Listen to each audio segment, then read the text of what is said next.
الحمد لله نحمده ونستعينه ونستغفره ونعوذ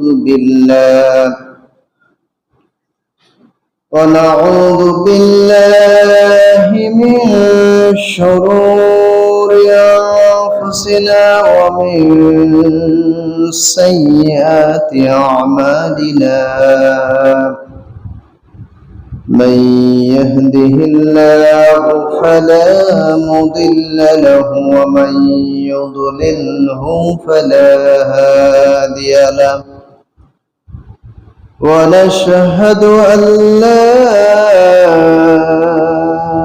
إله إلا الله وحده لا شريك له.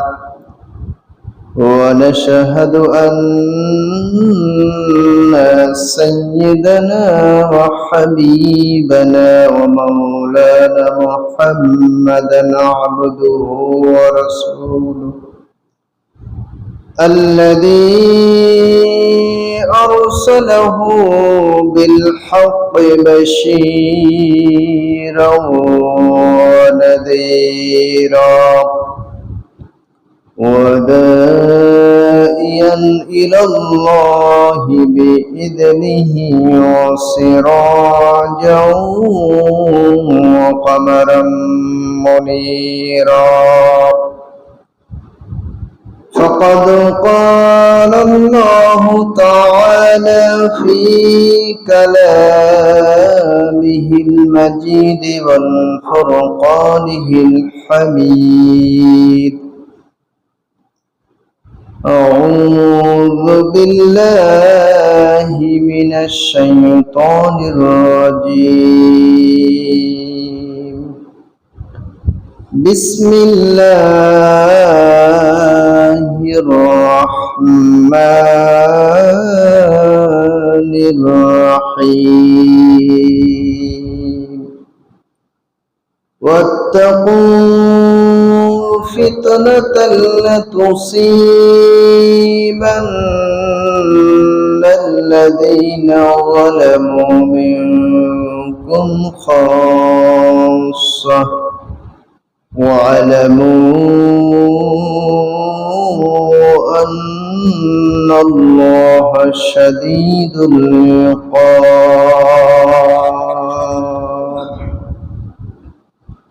وقال رسول الله صلى الله عليه وسلم: أنا وساة كهاتين، أو كما قال عليه الصلاة والسلام. وقال تعالى في شان حبيبه: إن الله وملائكته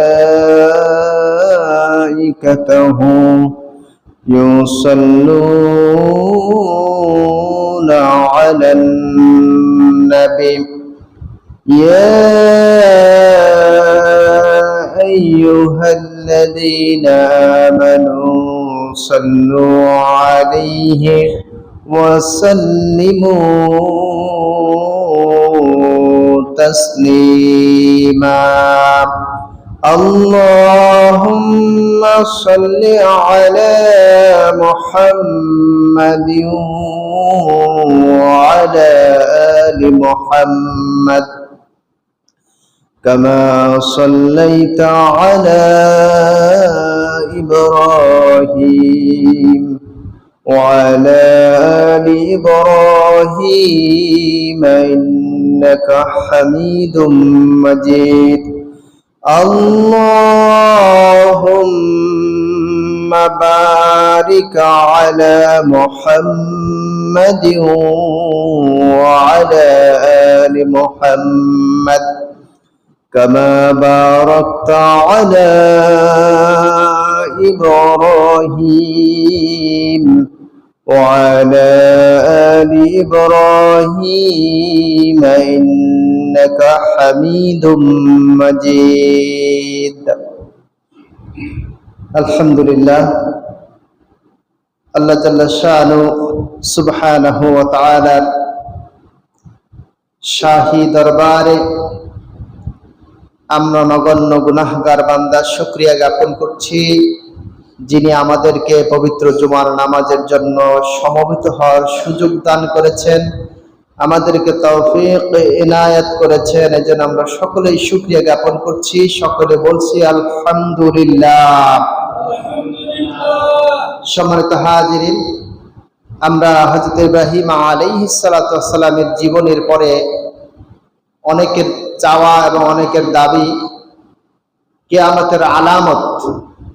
এই কিয়ামতের আলামত নিয়ে আজকে থেকে ইনশাআল্লাহ চেষ্টা করব আলোচনা করার, যতদিন আল্লাহ তাআলা তৌফিক দান করেন।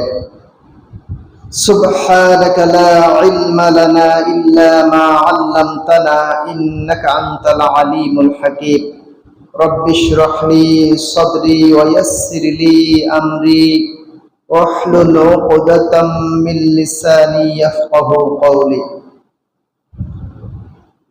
সম্মানিত হাজিরিন, আমি কোরআনুল কারীমের সূরাতুল আনফালের 25 নম্বর আয়াত তেলাওয়াত করেছি।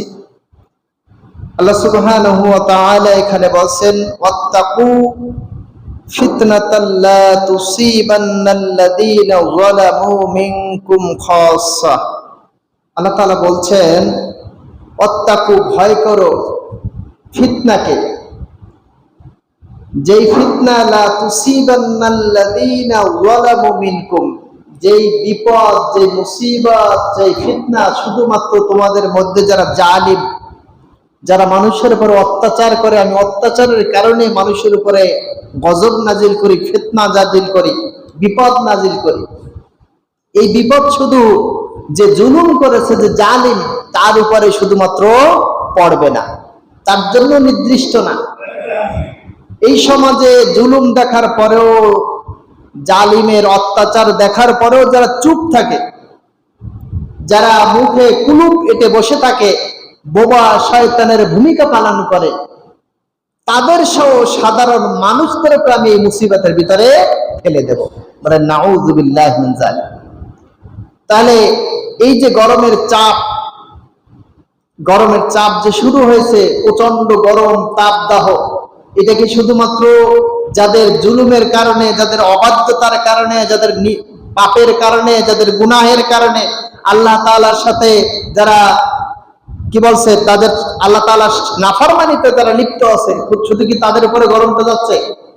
হ্যাঁ, যাচ্ছে না, সবার উপরে সমানভাবে যাচ্ছে। কিন্তু যদি আরেকটু বিচার করি, চিন্তা করি, তাহলে দেখা যাবে তারা আরো ভালোতে আছে।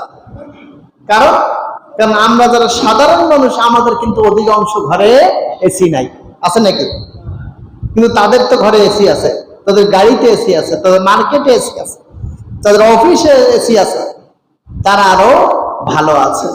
আল্লাহ তাআলা সতর্ক করে বলছেন, তোমরা এটা মনে করো না যে এই যে আমি বিপদ নাজিল করব, ফিতনা নাজিল করবে, ফিতনায় শুধুমাত্র তারাই পতিত হবে, এমনটা না, বরঞ্চ তোমাদের মধ্যে থেকে যারা আছে সকলের উপরে সমানভাবে পতিত হবে। এবার আল্লাহ তাআলা বলছেন, ওয়ালামু আন্নাল্লাহ শাদীদুল ইকাব, আর জেনে রাখো আল্লাহ তাআলার ধরা বড়ই কঠিন। আল্লাহ তাআলা ধরা কি? বড়ই কঠিন। আল্লাহ তাআলা ধরেন না, ধরলে আবার ছাড়েন না। পৃথিবীতে যত পরাক্রমশালী হোক না কেন, এই পৃথিবীতে অসংখ্য মানুষ যারা জালিম ছিল, জুলুম করেছে, জুলুম করে করে মানুষকে অতিষ্ঠ করে তুলেছে, কিন্তু এই দুনিয়ার থেকে তাদের নাম নিশানা আল্লাহ তাআলা মুছিয়ে দিয়েছেন। তাদের কবরের উপরে, তাদের যে মাটির তলে তারা শুয়ে আছে, বলে এর উপর দিয়ে কুকুর, বিড়াল, গরু, ছাগল যাতায়াত করে, তাদের উপর থেকে তাদের টা শব্দ করার কোনো ক্ষমতা নাই। আল্লাহ তাআলা মাটির সাথে মিশিয়ে দিয়েছেন সকলকে।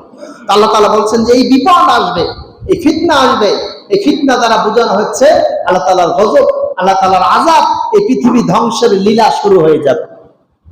আল্লাহ তাআলা সূরাতুল মুহাম্মাদের ভিতরে আল্লাহ তাআলা ইরশাদ করছেন, সূরাতুল মুহাম্মাদের 18 নম্বর আয়াত আল্লাহ তাআলা বলছেন, ফাহাল ইয়ানজুরুনা إلا الساعة أن تأتيهم بغتة فقد جاء أشراطها فأنى لهم إذا جاءتهم ذكرهم আল্লাহ তাআলা বলছেন ফাহাল ইয়ানজুরুনা ইল্লা সাআ, তারা কি কিয়ামতের অপেক্ষায় আছে যে কিয়ামত কবে হবে, কোন সময় কিয়ামত হবে, এই জন্য কি তারা অপেক্ষা করছে?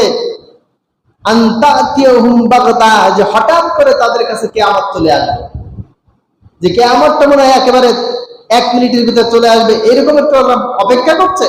ফাকাদ জাআ আশরাতুহা, আল্লাহ তাআলা বলছেন যে কিয়ামত যে সংঘটিত হবে, এই যে আলামত, এর যে নিদর্শন, এর যে ছোট ছোট সিম্বল, এটা আমি আল্লাহ তাআলা প্রকাশ করে দিয়েছি। সুবহানাল্লাহ। কিয়ামত সংঘটিত হওয়ার যে আলামত আছে সেটা আমি কি অল্প অল্প করে প্রকাশ করে দিয়েছি। বলছেন যে ফাআন্না লাহুম ইদ জাআতুহুম যিকরুহুম, যে যদি কিয়ামত এসেই যায় তখন কি তারা তওবাতিল্লাহ করে আমার কাছে ফিরে আসবে, এরকম কোন সুযোগ তারা অপেক্ষা করছে নাকি? যে কিয়ামত আসলো আর ওটা আমি দেখলাম আর আমি ঈমান আনলাম আর জান্নাতি হয়ে গেলাম, বলছে এমনটার কোনো সুযোগ নাই। মানে আস্তে আস্তে আস্তে আস্তে করে আমি কিয়ামতের আলামত গুলো প্রকাশ করে দিয়েছি। তার ভিতরে কিয়ামতের যে আলামত সমূহ আছে এটাকে 2 ভাগে ভাগ করা হয়েছে প্রধানত। 1 নম্বর হচ্ছে আলামতে সুগরা আর আলামতে কুবরা।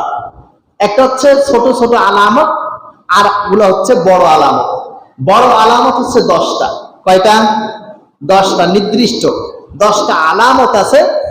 আল্লাহ রাসূল সাল্লাল্লাহু আলাইহি ওয়াসাল্লাম বলেছেন এই 10টা আলামত যখন প্রকাশ পেয়ে যাবে তখন পৃথিবীর কোন মানুষ যদি কাফের থাকে, সে যদি ঈমান হারা থাকে, বলছে ওই সময় ওই 10টা আলামত যখন শুরু হয়ে যাবে তখন আর কোনো তওবায় কাজ হবে না, কোনো তওবা কবুল হবে না। কথা কি বোঝা গেছে? 10টা আলামত। আর কিছু আলামত আছে যেটাকে বলে আলামতে সুগরা বা ছোট ছোট আলামত, যে আলামত গুলা প্রকাশ হয়ে গেছে, অধিকাংশই প্রকাশ হয়ে গেছে। তার ভিতরে 1 নম্বর আলামত হচ্ছে আল্লাহ রাসূল সাল্লাল্লাহু আলাইহি ওয়াসাল্লামের দুনিয়ায় আগমন করা। এটা ছিল আলামতে সুগরার প্রথম ধাপ, যে আল্লাহ রাসূল হচ্ছে কিয়ামতের আলামতের শেষ নিদর্শন, শেষ নবী হচ্ছে মুহাম্মদুর রাসূলুল্লাহ সাল্লাল্লাহু আলাইহি ওয়াসাল্লাম। এই আল্লাহ রাসূল সাল্লাল্লাহু আলাইহি ওয়াসাল্লাম আগমন করেছেন, এটা দিয়েই আলামতে সুগরা কি শুরু হয়ে গেছে। এরপরে ছিল চন্দ্র দ্বিখণ্ডিতকরণ। আল্লাহ রাসূল সাল্লাল্লাহু আলাইহি ওয়াসাল্লামের কাছে কাফেররা আবেদন করলো, তুমি যদি আল্লাহ রাসূল হয়ে থাকো তাহলে চন্দ্রকে তুমি দ্বিখণ্ডিত করে দেখো। বলে সুবহানাল্লাহ। আবেদন করলো, আরজি জানালো। আল্লাহ রাসূল সাল্লাল্লাহু আলাইহি ওয়াসাল্লাম আসমানের দিকে আঙ্গুল উঠাইলেন, ইশারা করলেন, চন্দ্রটা 2 ভাগে ভাগ হয়ে গেল। সুবহানাল্লাহ। 2টা কাফেররা স্পষ্ট দেখতে পেয়েছে, একটা হচ্ছে উহুদ পাহাড় আর একটা অন্য জায়গায় রয়েছে, একেবারে আলাদা হয়ে গেছে, স্পষ্ট দেখছে। দেখার পরেও তারা বলল এটা হচ্ছে তোমার জাদু। যারা ঈমান আনবে না, শত নিদর্শন দেখার পরেও ঈমান আনবে না। আসহাবে কাহাবের যে ঘটনা আমরা শুনেছিলাম দীর্ঘ আলোচনার মাধ্যমে, সেখানে তারা যখন 309 বছর ঘুমানোর পরে যখন জেগে উঠলো, ওঠার পরেও অসংখ্য মানুষ বলতে লাগলো এটা আমি বিশ্বাস করিনি, এটা হতেই পারে। অথচ কি জ্বলন্ত একটা মুজিজা ছিল। হযরত ঈসা আলাইহিস সালাতু ওয়াস সালাম, তার নিদর্শন ছিল, তার মুজিজা ছিল, যখন তিনি কোন মৃত্যু ব্যক্তিকে বলতেন কুম বিইজনিল্লাহ, তুমি আল্লাহর নামে উঠে দাঁড়িয়ে যাও, মৃত্যু ব্যক্তি জীবিত হয়ে যাও, সাথে সাথে একটা মৃত্যু ব্যক্তি জীবিত হয়ে যেতেন। সুবহানাল্লাহ। নিদর্শন দেওয়া ছিল। আল্লাহ রাসূল হযরত ঈসা আলাইহিস সালাতু ওয়াস সালামের নিদর্শন ছিল, তিনি যখন কোনো কুশ অথবা অন্ধ ব্যক্তির চোখের উপরে হাত বুলিয়ে দিতে সাথে সাথে ভালো হয়ে যেত। অন্ধ চোখ অন্ধ থাকতো না, ভালো হয়ে যেত। কুষ্ঠ রোগীর গায়ে হাত বুলিয়ে দিতেন, কুষ্ঠ রোগী ভালো হয়ে যেত। বলছে এই নিদর্শন দেখেছে, অসংখ্য মানুষ দেখেছে। দেখার পরে কি সবাই ঈমান আনছে? হ্যাঁ, আনে নাই। এই যে আমরা যে নিদর্শন গুলো শুনবো যে কিয়ামতের কি কি আলামত আছে, এই আলামত শোনার পরে কি আমরা সবাই বিমূঢ় হয়ে যাব? এমনটা কি? এমনটা না। কারণ ঈমান হচ্ছে আল্লাহ তাআলার পক্ষ থেকে একটা নূর। এই নূর সব জায়গায় আল্লাহ তাআলা দেন না, এটা চেয়ে নিতে হয়, আল্লাহ তাআলার কাছে চাইতে হয়। আমরা যদি না চাইতে পারি তাহলে আল্লাহ তাআলা দিবেন না। সম্মানিত হাজিরিন, তো আল্লাহ তাআলা বলছেন যে এই যে আলামত, এটা আমরা কেন জানবো? জানার মূল কারণ হচ্ছে যাতে করে আমরা যেন ঈমানদার অবস্থায় থাকতে পারি, যে কিয়ামত সংঘটিত হয়ে গেল আর আমরা বুঝতেও পারলাম না, আমরা বেঈমান অবস্থায় দুনিয়া থেকে চলে গেলাম। আল্লাহ রাসূল সাল্লাল্লাহু আলাইহি ওয়াসাল্লামের দীর্ঘ একটি হাদিস, আমি হাদিসের অনুবাদ করে আজকে ইনশাআল্লাহ আমার আলোচনা সার টানবো। হযরত আবু হুরায়রা রাদিয়াল্লাহু তাআলা আনহু, আমরা নাম শুনেছি, এই নামটা এর আগে পরে শুনেছি, আবু হুরায়রা। এই আবু হুরায়রা রাদিয়াল্লাহু তাআলা আনহু, তিনি হচ্ছেন আল্লাহ রসুলের যত সাহাবীরা হাদিস বর্ণনা করছেন, আল্লাহ রসুলের কাছ থেকে যত হাদিস শুনেছেন, বলছে এর ভিতরে সবচেয়ে বেশি হাদিস বর্ণনা করছেন হযরত আবু হুরায়রা রাদিয়াল্লাহু তাআলা আনহু। তিনি ছিলেন আহলে সুফফার অন্তর্গত একজন সাহাবী। আহলে সুফফা কাদেরকে বলা হয়, এগুলোর মৌলিক বিষয়, এগুলো অনেকের জানা দরকার। আহলে সুফফা বলা হয় মসজিদে নববীতে আল্লাহ রাসূল সাল্লাল্লাহু আলাইহি ওয়াসাল্লামের 70 জন সাহাবী ছিলেন। কয়জন? 70 জন সাহাবী ছিলেন। আবু হুরায়রা রাদিয়াল্লাহু তাআলা আনহু তার ভিতরে একজন ছিলেন। তাদের কাজ কি ছিল? আল্লাহ রাসূলের কাছ থেকে হাদিস শোনা আর সেটা লিপিবদ্ধ করা, শুনে শুনে মুখস্থ করা। হযরত আবু হুরায়রা রাদিয়াল্লাহু তাআলা আনহু অসংখ্য হাদিস মুখস্থ করেছেন। তার থেকে তিনি 5736টা হাদিস তিনি বর্ণনা করেছেন। আবু হুরায়রা রাদিয়াল্লাহু তাআলা আনহু আহলে সুফফা যারা ছিলেন, তারা যে কোনো ইনকাম করতেন না, তারা এই একমাত্র গোষ্ঠী ছিল, একমাত্র দল ছিল যারা শুধু কাজ ছিল ইলম অর্জন করা। তারা বারান্দায় থাকতেন, মদিনায় যে মসজিদে নববীর বারান্দায় থাকতেন, যদি কেউ কিছু দিয়ে যেত খেত, না দিলে খাইতো না, কারো কিছু হাত পাততো না, দিলে খাইতো, না দিলে চুপ, কারো কাছে কোনো চাহিদা ছিল না। তো এই আবু হুরায়রা রাদিয়াল্লাহু তাআলা আনহু শাসন আমলে, অর্থাৎ রাসূল করিম সাল্লাল্লাহু আলাইহি ওয়াসাল্লাম একদিন আল্লাহ রাসূলের কাছে গেলেন, বললেন ইয়া রাসূলুল্লাহ, আমার তো খুব ক্ষুধা পেয়েছে, কি করব? তো তিনি একটা সংক্ষেপে বলছে একটা থলি দিলেন, এবং থলির ভিতরে কিছু খেজুর ছিল। আল্লাহ রাসূল বললেন যে না, ওইটা নাও, তোমার যখন ক্ষুধা লাগে তখন তুমি এখান থেকে উঠে উঠে খাবা, কিন্তু খবরদার কখনো কি উপর করবা না, কখন কি করবা না? উপর করবা না। তুমি যদি কেউ যদি তোমার কাছে চায়, তুমি বাইর করে দিয়ে দেবা। তো আল্লাহ রাসূলের মুজিজা ছিল এটা একটা। আবু হুরায়রা রাদিয়াল্লাহু তাআলা আনহু দীর্ঘদিন এই থলির থেকে যখন ক্ষুধা লাগতে বের করে খাইতেন, কমতো না, বাড়তো না, ওই অবস্থা। সুবহানাল্লাহ বলবেন না? বরকত আল্লাহ রাসূলের। সাহাবীরা চাইতেন, বের করে দিয়ে দিতেন। ইতিহাসের ভিতরে আসছে যে এই থলির থেকে তিনি কয়েক টন খেজুর সাহাবীদেরকে দান করেছেন। সুবহানাল্লাহ, কয়েক টন। এরপর হঠাৎ করে একদিন যখন সাহাবীদের যুগ, যখন খোলাফায়ে রাশেদার যে 30 বছর ছিল, এই 30 বছর যে খেলাফত ছিল, এই খেলাফত যখন শেষ হয়ে গেল, এরপরে এক সময় তার কাছ থেকে ওই থলিটা ছিনে নেওয়া হলো।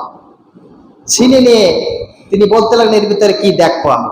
তিনি যখন উপর করলেন, তালাশ করলেন, তখন থেকে ওই মুজিজা নষ্ট হয়ে গেল। আবু হুরায়রা রাদিয়াল্লাহু তাআলা আনহু তাকে অভিশাপ দিলেন যে তুমি কি কাজটা করলে, আল্লাহ রাসূলের মুজিজাকে তুমি নষ্ট করে দিলা। তো এই আবু হুরায়রা রাদিয়াল্লাহু তাআলা আনহুর নাম ছিল মূলত আব্দুর রহমান, আর জাহিলি যুগের নাম ছিল আব্দুস শামস, আব্দুল উজ্জা। আল্লাহ রাসূল সাল্লাল্লাহু আলাইহি ওয়াসাল্লামকে কতটা ভালোবাসতেন এই সাহাবী, যে আল্লাহ রাসূল সাল্লাল্লাহু আলাইহি ওয়াসাল্লাম একদিন তার বাড়ির সামনে দিয়ে হাঁটে যাচ্ছেন, তখন তিনি দেখলেন যে তিনি একটা বিড়ালের বাচ্চা নিয়ে খেলা করতেছেন। ওই বিড়ালের বাচ্চাটা হাতার যে মানে জামার যে অস্থিন, এটাকে হাতা বলে, হাতার ভিতরে একটা বিড়াল ছানা বসে আছে। আল্লাহ রাসূল দেখলেন যে আবু হুরায়রা, আল্লাহ রাসূল ডাক দিয়ে বলে আবু হুরায়রা, বিড়ালের পিতা। আবু হুরায়রা শব্দের অর্থ কি? বিড়ালের পিতা। তিনি একটু মস্করা করে বললেন যে আবু হুরায়রা বিড়ালের পিতা। তখন এই শব্দটা ওই আবু হুরায়রা রাদিয়াল্লাহু তাআলা আনহু কাছে এত ভালো লেগেছে যে আল্লাহ রাসূলের কাছে এই উপাধি তিনি নাম হিসেবে গ্রহণ করে নিয়েছেন। সুবহানাল্লাহ। এবং সারা দুনিয়া ব্যাপী তাকে এই নামেই পরিচিত লাভ করেছেন তিনি। এই ছিল আবু হুরায়রা রাদিয়াল্লাহু তাআলা আনহু, যিনি ইসলামের জন্য অনেক ত্যাগ প্রতিজ্ঞা তিনি করেছেন। সে হযরত আবু হুরায়রা রাদিয়াল্লাহু তাআলা আনহু হতে বর্ণিত একটি হাদিস, তিনি বলেন, আন আবু হুরায়রা রাদিয়াল্লাহু তাআলা আনহু আন্না রাসূলুল্লাহ সাল্লাল্লাহু আলাইহি ওয়াসাল্লাম কানা ইয়াওমান বারিজান লিন-নাস, যে হযরত আবু হুরায়রা রাদিয়াল্লাহু তাআলা আনহু হতে বর্ণিত, তিনি বলেন যে নিশ্চয়ই আল্লাহর রাসূল সাল্লাল্লাহু আলাইহি ওয়াসাল্লাম একদা বসা ছিলেন আমাদের সাথে, মানুষের সাথে বসে তিনি কথাবার্তা বলতেছিলেন, আলাপ আলোচনা করতেছিলেন। ঠিক ওই সময় যে আতা রাজুলুন ইয়ামশি, এক ব্যক্তি হেঁটে হেঁটে আসলেন আল্লাহ রাসূলের কাছে, এসে বলতে লাগলেন যে ক্বালা ইয়া রাসূলুল্লাহ, হে আল্লাহর রাসূল, মাল ইসলাম, ইসলাম কি জিনিস? কে বলতেছেন? ওই ব্যক্তি বলতেছেন যে ইসলাম কি। কাকে জিজ্ঞেস করছে? আল্লাহ রাসূলকে। জবাব দিবেন, এখানে কিন্তু শিক্ষা আছে। কার কাছে জিজ্ঞেস করছেন? আল্লাহ রাসূলের কাছে জিজ্ঞেস করছেন, হে আল্লাহ রাসূল, ইসলাম কি জিনিস, ঈমান কি জিনিস? মাল ঈমান, ঈমান কি জিনিস? ক্বালা আল ঈমান আন তুমিন বিল্লাহ, ঈমান হচ্ছে যে তুমি আল্লাহর পরে বিশ্বাস আনবে। আন তুমিনা বিল্লাহি ওয়া মালাইকাতিহি ওয়া কুতুবিহি ওয়া রুসুলিহি ওয়া লিকাই ওয়া তুমিনু বিল বাসিল আখির। তিনি বললেন, এক নম্বর হচ্ছে ঈমান, হচ্ছে যে তুমি এক নম্বর আল্লাহর পরে বিশ্বাস আনবে। দুই নম্বর হচ্ছে তুমি ফেরেশতাদের পরে বিশ্বাস স্থাপন করবে। তিন নম্বর হচ্ছে তার কিতাবের পরে বিশ্বাস স্থাপন করবে। চার নম্বর হচ্ছে তুমি তার রাসূলদের প্রতি বিশ্বাস স্থাপন করবে। পাঁচ নম্বর হচ্ছে লিকাইহি, তুমি আল্লাহ তাআলার সাথে যে তোমার সাক্ষাৎ হবে এটাকে তুমি বিশ্বাস করবে। ওয়া তুমিন বিল বাসি ওয়াল আখির, আর একটা বিশ্বাস হচ্ছে যে তুমি আখিরাতের এবং মৃত্যুর পরে যে জীবন আখিরাত, এর উপরে তুমি বিশ্বাস স্থাপন করবে। মানে সুবহানাল্লাহ। তাহলে ঈমান কয়টা জিনিসের উপর প্রতিষ্ঠিত? হ্যাঁ, 6টা অথবা 7টা। 7টা ধরলেও সমস্যা নেই, 6টা ধরলেও সমস্যা নাই, একই কথা। তাহলে এক নম্বর আমাদের ঈমান আনতে হবে কার উপরে? জোরে বলেন, আল্লাহর পরে। দুই নম্বর কিসের উপরে? ফেরেশতাদের উপরে। তিন নম্বরে রাসূলদের উপরে। চার নম্বর হচ্ছে কিতাবের উপরে। পাঁচ নম্বর হচ্ছে আল্লাহ তাআলার সাথে সাক্ষাতের উপরে। 6 নম্বর হচ্ছে আল্লাহ তাআলা যে কিয়ামত নাজিল করবেন এটার উপরে ঈমান আনা। অন্য জায়গায় আছে ওয়াল কদরি খায়রিহি ওয়া শাররিহি মিনাল্লাহি তাআলা, ভালো এবং মন্দ কার পক্ষ থেকে আসে? আল্লাহ তাআলার পক্ষ থেকে আসে। এটার পরে বিশ্বাস স্থাপন করতে হবে। এই গেল। তাহলে শিক্ষা দিলেন, প্রথম কি ঈমান কি জিনিস এটা শিক্ষা দিলেন। এরপর আবার প্রশ্ন, ক্বালা ইয়া রাসূলুল্লাহ, হে আল্লাহর রাসূল, মাল ইসলাম, ইসলাম কি জিনিস? ইসলাম কি জিনিস? ইসলাম কি? ক্বালা আল ইসলাম আন তা'বুদাল্লাহা ওয়া লা তুশরিকু বিহি শাইয়্যান। ঈমানের পরে ইসলাম। ইসলাম কি? ইসলাম হচ্ছে তুমি আল্লাহ তাআলার ইবাদত করবে। কার ইবাদত? আল্লাহ তাআলার ইবাদত করবে। ওয়া লা তুশরিকু বিহি শাইয়্যান, এবং তার সাথে কোনো কিছু তুমি মিশ্রণ করবে না, এই ইবাদতের ভিতরে কোনো ভাগাভাগি করবে না। শিরক মুক্ত ইবাদত করবা। তুমি যদি শিরক মুক্ত ইবাদত করতে পারো, আমি আল্লাহ রাব্বুল আলামিন তোমাকে জান্নাত দিয়ে দেব। সুবহানাল্লাহ। গেল একটা। এবার বলছে ওয়া তুকিমুস সালাহ, তুমি নামাজ কায়েম করবে। তুমি কি করবে? নামাজ কায়েম করবে। ওয়া তুতিজ যাকাত, তুমি যাকাত দিবে। আল মাফরুদা, ফরজ যে যাকাত আছে সে যাকাতটা তুমি আদায় করে দিবে। অর্থাৎ সুমু রমাদান, তুমি রমজান মাসে রোজা রাখবে। এরপরে এই গেল কি? ইসলাম। তাহলে ইসলাম শিক্ষা দিয়ে গেলেন। তাহলে প্রথম কি? এক নাম্বার কি? আমরা কার ইবাদত করব? কোন অবস্থায়? শিরক মুক্ত। কি ইবাদত করব? শিরক মুক্ত। আমার ইবাদতের ভিতরে কোনো শরীক থাকবে না, মানে আমি কাউকে সন্তুষ্ট করার জন্য কোনো ইবাদত করব না। কে রাগ হইলো আর কে খুশি হইলো এইটা আমার দেখার দরকার নাই। আমি ইবাদত করব কার খুশির জন্য? আল্লাহর খুশির জন্য। এটা হচ্ছে আল্লাহর হক। বলছে যে আল্লাহ রাসূল জিজ্ঞেস করছেন সাহাবীদেরকে, তোমরা কি জানো যে আল্লাহর হক কি? সাহাবায়ে কেরাম, আমরা তো জানি না, আল্লাহ ওয়া রাসূল আলাম, আল্লাহ এবং আল্লাহ রাসূল ভালো জানেন যে আল্লাহর হক কি, আমরা তো জানি না। আল্লাহ রাসূল বলছেন যে আল্লাহর হক হচ্ছে এই বান্দা তার শিরক মুক্ত ইবাদত করবে। সুবহানাল্লাহ। আবার বলছেন তাহলে বান্দার হক কি আল্লাহর পরে? বলছে বান্দার হক হচ্ছে আল্লাহর পরে এইটা যে আল্লাহ রাসূল বলছেন যে কোন ব্যক্তি যদি শিরক মুক্ত ইবাদত করে আল্লাহ তাআলাকে জান্নাত দিয়ে দিবেন। সুবহানাল্লাহ। এটা হচ্ছে আল্লাহর পক্ষ থেকে বান্দার হক আদায় করা। তাহলে এক নম্বর হচ্ছে শিরক মুক্ত ইবাদত করব। এরপর বলা হচ্ছে তুকিমুস সালাহ, নামাজ কায়েম করব, অতুতিজ যাকাত, যাকাত দান করব, ফরজ যাকাত, অতাসুমু রমাদান, রমজান মাসে রোজা রাখবো। এখানে হয়তো বলতে পারেন আপনারা যে তাহলে কি হজ করব না?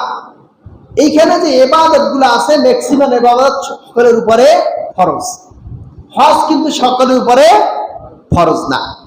যাকাত অনেকের উপর ফরজ হইলেও হজ অনেকের উপর ফরজ হয় না। কেন হয় না? কারণ হজ ফরজ হওয়ার জন্য আলাদা কিছু কোয়ালিটি লাগে, কিছু শর্ত লাগে।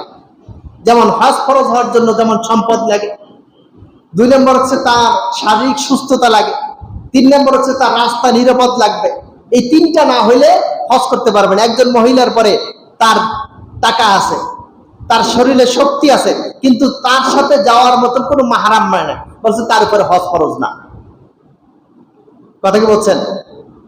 আবার তার মাহরাম আছে, তার টাকা আছে, কিন্তু শারীরিক শক্তি নাই, বলছে এর উপরে হজ ফরজ না। তাহলে হজ করার জন্য 3টা বাইন্ডিংস দরকার, এইটার সাথে মিলিয়ে হজ ফরজ হবে, তাছাড়া হবে না। এই জন্য এই কথাটা কমান আনেন না আল্লাহ রাসূল সাল্লাল্লাহু আলাইহি ওয়াসাল্লাম।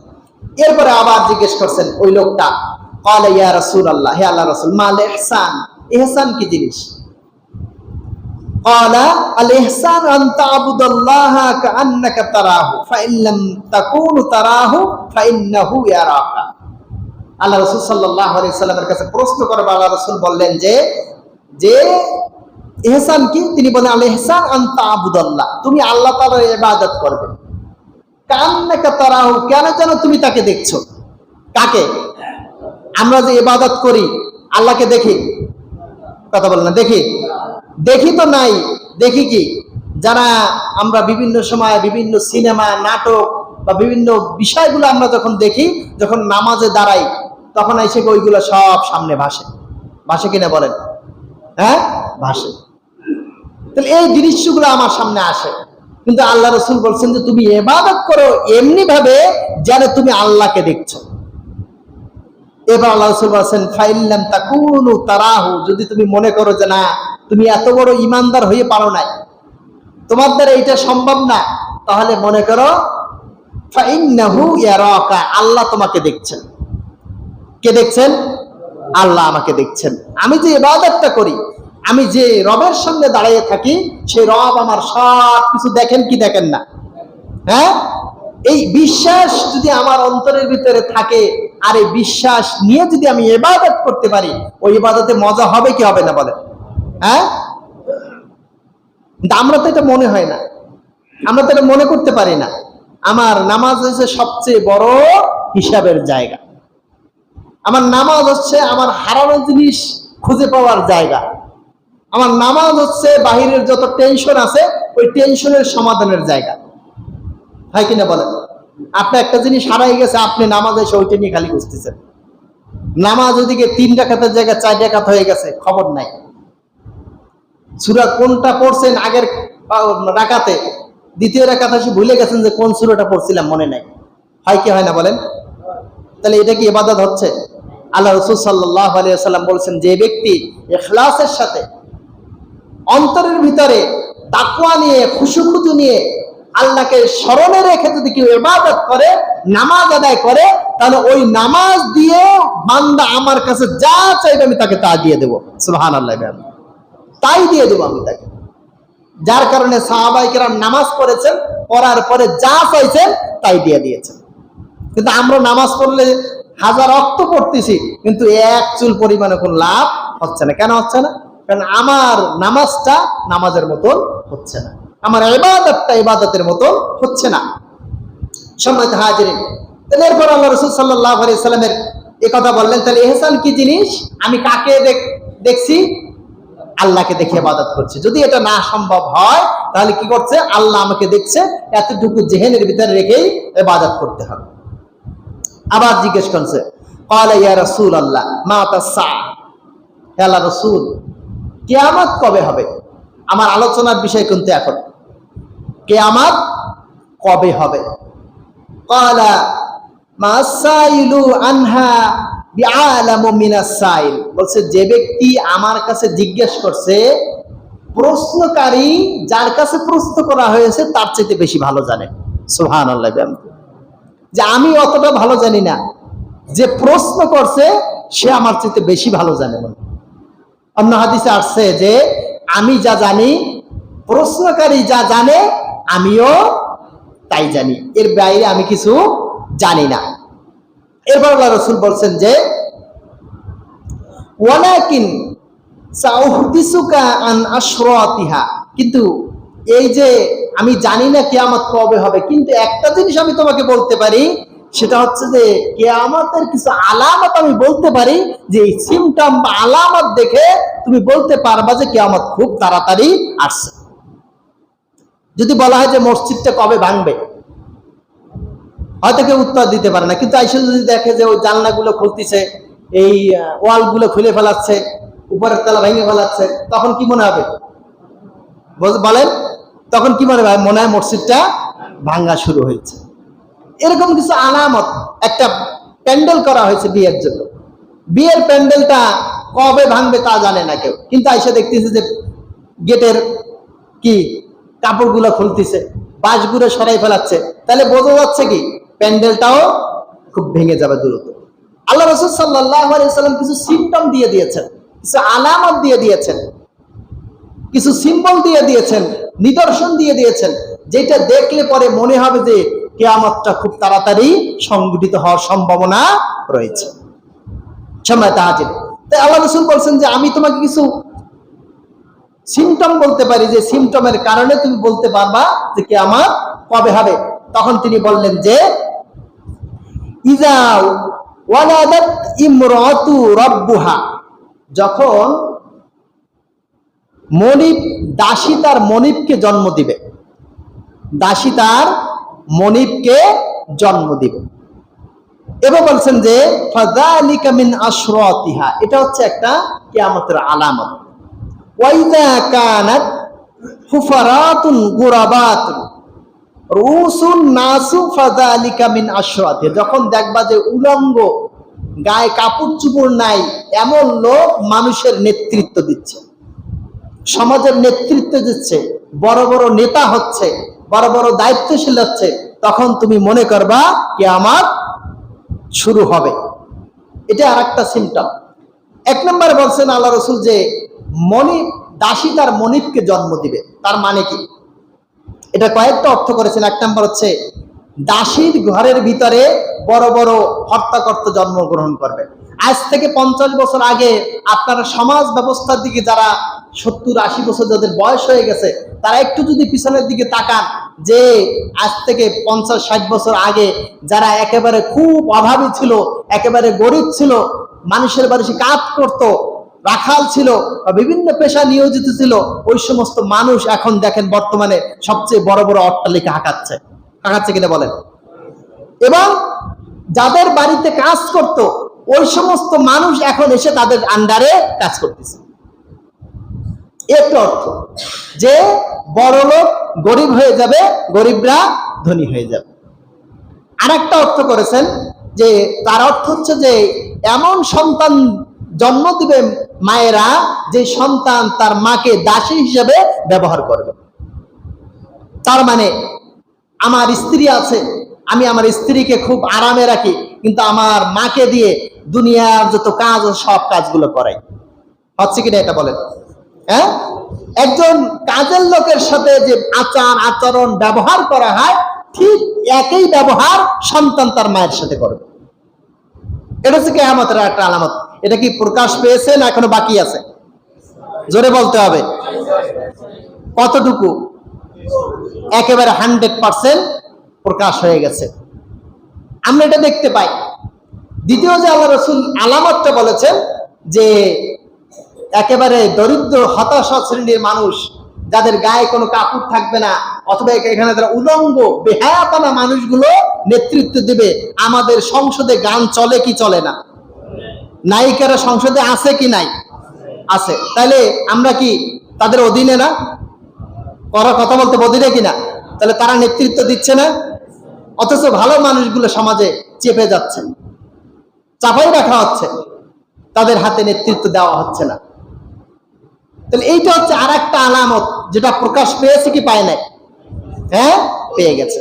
সম্মানিত হাজিরিন, এরপরে আল্লাহ রাসূল সাল্লাল্লাহু আলাইহি ওয়াসাল্লাম বলছেন যে ফি খামসাতি লা ইয়ালামুহুন্না ইল্লাল্লাহ, যে পাঁচটা বিষয়, যেই পাঁচটা বিষয় আল্লাহ তাআলা ছাড়া পৃথিবীর কেউ জানে না। এই পাঁচটা জিনিস হচ্ছে,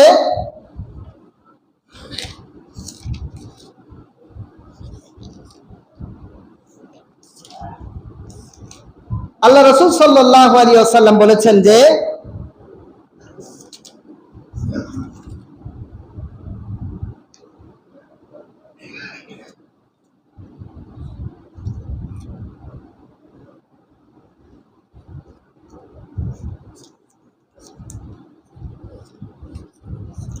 সূরাতুল লুকমান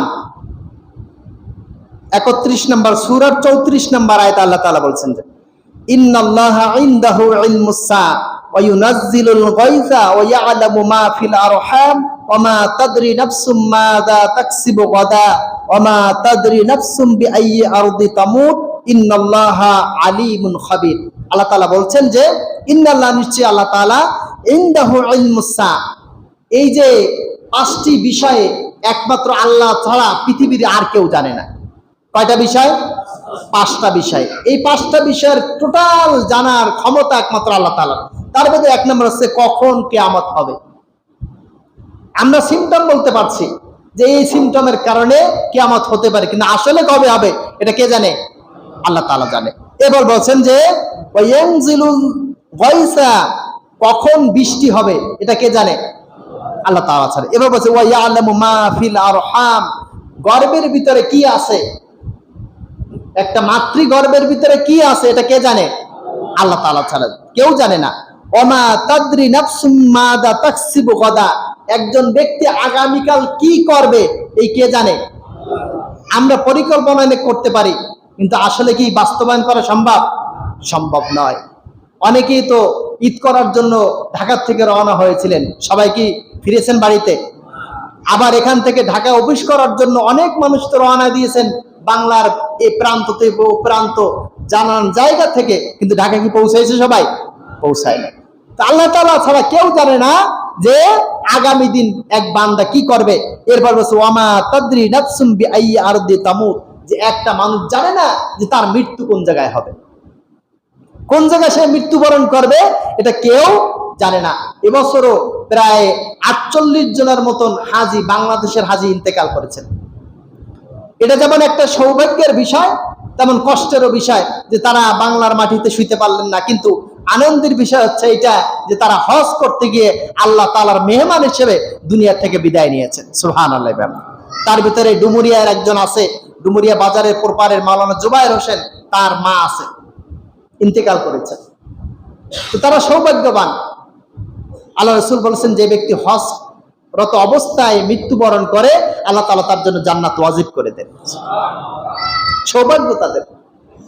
সম্মানিত হাজিরিন, তাহলে এটাও জানি না যে কোন জায়গায় মৃত্যুবরণ করবে। এরপর ইন্নাল্লাহা আলিমুন খাবীর, আল্লাহ তাআলা সবকিছু জানেন এবং সব বিষয়ের খবর রাখেন। সম্মানিত হাজিরিন, এরপরে আল্লাহ রাসূল সাল্লাল্লাহু আলাইহি ওয়াসাল্লাম বলছেন যে সুম্মান সারাফাল রাজুলু, এরপরে ওই ব্যক্তি ওইখান থেকে চলে গেলেন। ওই ব্যক্তি কি করলেন? ওখান থেকে চলে গেলেন। এরপর ফাকালা রাদ্দু আলা আখাযু, তোমরা তাকে ফিরাই নিয়ে আসো। আল্লাহ রাসূল বললেন যে সাহাবীদেরকে যাও ওই লোকটা ফিরাই নিয়ে আসো। আল্লাহ রাসূল সাল্লাল্লাহু আলাইহি ওয়াসাল্লামের সাহাবীরা সেখানে গেলেন। ফালাম ইয়ারাউ শাইয়ান, কিন্তু দেখতে পায় না কাউকে। যে ব্যক্তি আসলো চলে গেল, মুহূর্তের মধ্যে তাকে খুঁজে পাওয়া যাচ্ছে না।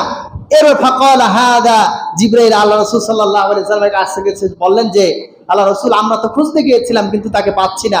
তখন আল্লাহ রসুল সাল্লাল্লাহু আলাইহি সাল্লাম বলছেন যে ফাকাল হাযা জিবরিল জাআকা লিয়ুআল্লিমান নাসা দীনাহুম, এই হচ্ছে আর কেউ নাই, ইনি হচ্ছে হযরত জিবরাইল আলাইহিস সালাতু ওয়াস সালাম। সুবহানাল্লাহ। জিবরাইল আলাইহিস সালাতু ওয়াস সালাম এসেছিল আমার কাছে মানুষকে দ্বীন শিক্ষা দেওয়ার জন্য। তাহলে আল্লাহ রাসূলের কাছে এসে তিনি কিন্তু পারতেন বলতে এরকমের যে আমি জিবরাইল, আমি তোমাদেরকে শিক্ষা দিতে আসছি। তিনি এত অহংকার করেন নাই, বরঞ্চ বিনয়ের সাথে আল্লাহ রাসূলের মাধ্যমে সব কথাগুলো শুনেছেন এবং সমস্ত মানুষকে জানিয়ে দিলেন আমি পৃথিবীর সবচেয়ে সৌভাগ্যবান না, তোমাদের নবী সাইয়েদেনা হযরতে মুহাম্মদ রাসূলুল্লাহ সাল্লাল্লাহু আলাইহি ওয়াসাল্লাম হচ্ছে সবচেয়ে দামি মানুষ। সুবহানাল্লাহ। যত পৃথিবীতে যত সৃষ্টি আছে এই সৃষ্টিকুলের সেরা হচ্ছে মুহাম্মদুর রাসূলুল্লাহ সাল্লাল্লাহু আলাইহি ওয়াসাল্লাম, এটা শিক্ষা দিয়ে গেলেন। আর আমরা হচ্ছি সেই নবীর উম্মত, কিন্তু দুঃখের বিষয় হচ্ছে সেই উম্মতের দায়িত্ব আমরা পালন করতে ব্যর্থ হয়েছি। সম্মানিত হাজিরিন, আরেকটি বিষয় আমি শুধুমাত্র আলামতের সূচনা করেছি, আলামত কিন্তু আলোচনা করতে পারি নাই। ইনশাআল্লাহ আমরা ধারাবাহিকভাবে আলোচনা করার চেষ্টা করব।